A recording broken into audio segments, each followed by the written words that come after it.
नमस्कार। राजनीति में कुछ किले ऐसे होते हैं जो दशकों तक अभेद्य लगते हैं, जिन्हें कोई भेद नहीं सकता, लेकिन फिर अचानक वो ढह जाते हैं। आज हम बिहार के जोकीहाट के ऐसी ही एक कहानी की पड़ताल करेंगे। तो चलिए बिहार के नक्शे पर चलते हैं। ये जो आप देख रहे हैं, ये है अररिया जिले का जोकीहाट, सीमांचल का एक बहुत ही अहम इलाका, और हमारी कहानी का केंद्र भी यही है।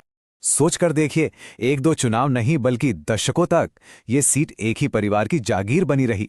एक ऐसा किला जिसे भेदना नामुमकिन सा लगता था। राजनीति का मतलब ही एक परिवार था। वो अजेय लग रहे थे। जरा 2015 के नतीजों पर एक नजर डालिए।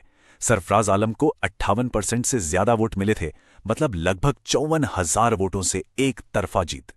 ये सिर्फ एक जीत नहीं थी, ये उस किले की ताकत का सबूत था। ये एब्सोल्यूट प्रभुत्व था। और फिर 10 साल बाद 2025 में तस्वीर पूरी तरह बदल गई। नतीजा सच में शॉकिंग वाला था। वो किला ढह गया, उनका वोट बैंक दो भाइयों में बंट गया और एक नई ताकत AMIM ने जीत हासिल कर ली। सवाल यह है कि आखिर ये हुआ कैसे? तो सबसे बड़ा सवाल यही है, एक इतना मजबूत राजनीतिक किला इतनी बुरी तरह से कैसे ढह गया? इसका जवाब सिर्फ सियासी गलियारों में नहीं है। जवाब छिपा है आंकड़ों में, और उससे भी ज्यादा जोकीहाट की मिट्टी में, वहां के लोगों की कहानियों में। तो चलिए इस पहेली को परत दर परत सुलझाते हैं। पहला और सबसे साफ सुराग परिवार के अंदर ही मिलता है। 2025 में वो हुआ जिसकी किसी ने कल्पना नहीं की थी। दो सगे भाई सरफराज और शाहनवाज आलम एक दूसरे के खिलाफ ही चुनाव में उतर गए। ये सिर्फ एक सियासी जंग नहीं थी, ये एक पारिवारिक युद्ध था जिसने उनके पारंपरिक वोट बैंक को बीच से चीर दिया। दोनों भाइयों के वोटों को अगर हम मिला दें तो आंकड़ा पहुंचता है 65,013 पर। इस नंबर को याद रखिएगा, क्योंकि यह कहानी का एक बहुत अहम मोड़ है। और विजेता AIMIM के मोहम्मद मुर्शिद आलम, जिन्हें मिले 83,737 वोट। और यहीं पर कहानी का सबसे दिलचस्प मोड़ आता है। मान लीजिए कि दोनों भाई एक साथ भी लड़ते, अगर उनके वोट जुड़ भी जाते तब भी वो 18,000 से ज्यादा वोटों से हार जाते। मतलब परिवार की लड़ाई तो सिर्फ एक हिस्सा है, एक बहाना है। असली कहानी तो कुछ और ही है।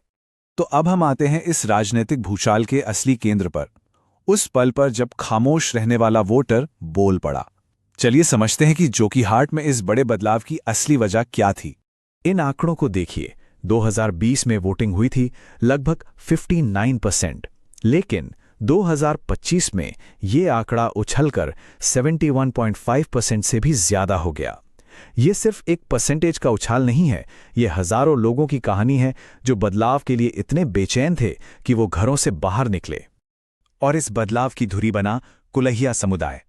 जोकीहाट के 70% से ज्यादा वोटर इसी समुदाय से आते हैं। और जब इस समुदाय ने एक होकर वोट करने का फैसला किया तो उन्होंने जोकीहाट की सियासत की दिशा ही बदल दी। लोगों का ये गुस्सा एक छोटे से मुहावरे में सिमट गया, भ्रष्टाचार का पुल। ये सिर्फ एक पुल की बात नहीं थी, ये टूटे हुए वादों की, नाकाम गवर्नेंस की एक दर्दनाक कहानी थी। और ये गुस्सा हवा में नहीं था, इसकी जड़ें जमीनी हकीकत में थी। सोचकर देखिए, 12 करोड़ की लागत से बना पुल उद्घाटन से पहले ही ढह जाए। उस इलाके के बारे में सोचिए जहां 76% बच्चे एनीमिया का शिकार हैं। उन लोगों के बारे में सोचिए जिनकी जिंदगी हर साल परमार और बकरा नदियों की बाढ़ में तबाह हो जाती है। यही वो मुद्दे थे जिन्होंने लोगों को बदलाव के लिए एकजुट कर दिया। तो हमने समस्या की जड़ को तो समझ लिया, अब सवाल उठता है समाधान का।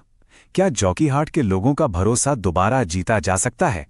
आंकड़े बताते हैं कि हां, और इसका एक साफ रास्ता भी है। डेटा के आधार पर एक 5 सूत्रीय खाका तैयार होता है। वंशवाद की राजनीति को खत्म करें, कांग्रेस इस सीट पर अपना दावा पेश करे, कुलहिया समाज से नेतृत्व को आगे लाएं, बाढ़ राहत के लिए एक ठोस सिस्टम बनाएं और AMIM की विधायी सीमाओं को जनता के सामने रखें। ये स्लाइड पुराने और नए के बीच का फर्क साफ दिखाती है। एक तरफ है विरासत का उम्मीदवार जो सिर्फ अपने परिवार के नाम और पुराने नेटवर्क पर निर्भर है, और दूसरी तरफ है एक आदर्श उम्मीदवार की तस्वीर, एक ऐसा स्थानीय प्रोफेशनल जिसका पूरा ध्यान जमीनी मुद्दों को सुलझाने पर हो। तो जोकीहाट में जो हुआ वो सिर्फ एक सीट की कहानी नहीं है। चलिए अब जरा बड़ी तस्वीर देखते हैं और समझते हैं कि इस एक चुनाव का असर पूरे देश की राजनीति पर क्या हो सकता है। देखिए, जोकीहाट की कहानी एक बहुत बड़ा और साफ संदेश देती है। संदेश ये है कि अब वोटर विशेषाधिकार या परिवार के नाम पर वोट नहीं देना चाहता। वो काम चाहता है, वो जवाबदेही चाहता है। और यहीं पर हम एक अहम सवाल पर आके रुकते हैं। क्या होता है जब गवर्नेंस फेल हो जाती है और वोटर को एक नई आवाज मिल जाती है? जोकीहाट ने इसका एक जवाब दिया है। और ये सवाल नए भारत में हर राजनीतिक दल के लिए सबसे बड़ा सवाल बनने वाला है।